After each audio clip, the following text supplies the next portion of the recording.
Is the war winnable in Ukraine? Hi folks, and welcome back to the Storm and Cellar.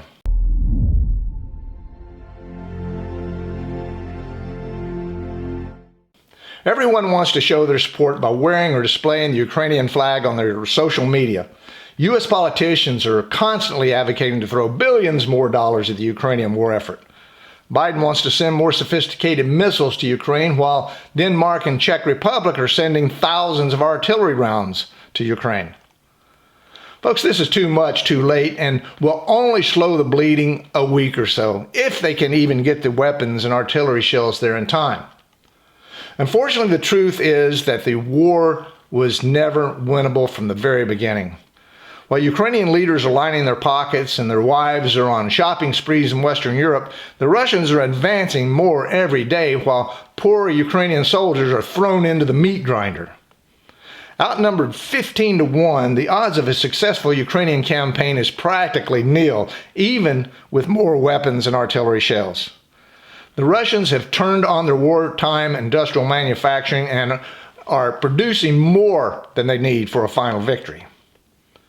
While U.S. and European leadership had the opportunity to work on an acceptable peace plan, they elected to throw more and more money at the Ukrainians with no clear objectives or end state to the war.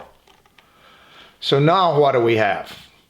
An enriched group of Ukrainian oligarchs, an unbelievably large loss of Ukrainian population, both in war deaths and as refugees. Ukraine will never be the same again.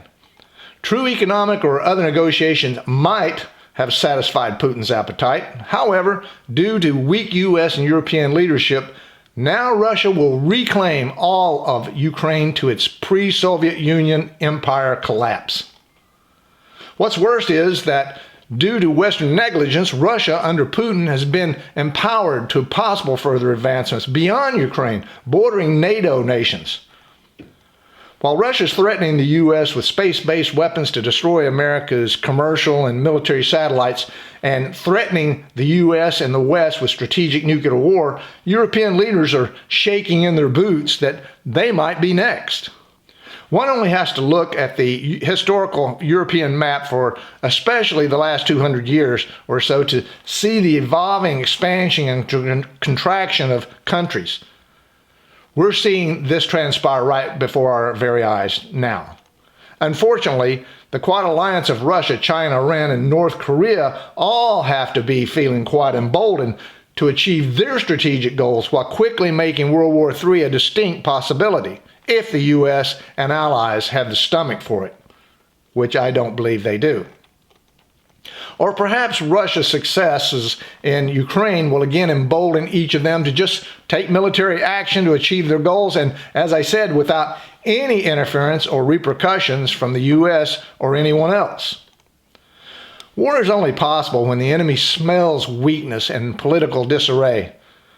That's what the West has now, the blind leading the blind with no sense of true direction or strategic objectives. As I've said before, they are all mock and no vector. Peace through strength is only effective if you have the insight to reality and willingness to act if required. One rule is to never back a losing cause that's not in your country's strategic interests. That's what happened to the U.S. in their support of Ukraine. As I predicted last summer, the end is near for Ukraine. It was an unfortunate and costly war which failed on every level, except for the bravery of the Ukrainian soldiers who slugged it out to the very end against the Russians. Hopefully this will be a lesson learned for weak leaders, but I doubt it. Okay, that's it for now. Hope you got some insight to the failures in Ukraine. Please like, subscribe, and share the video. So until next time, make sure all your takeoff and landings equal.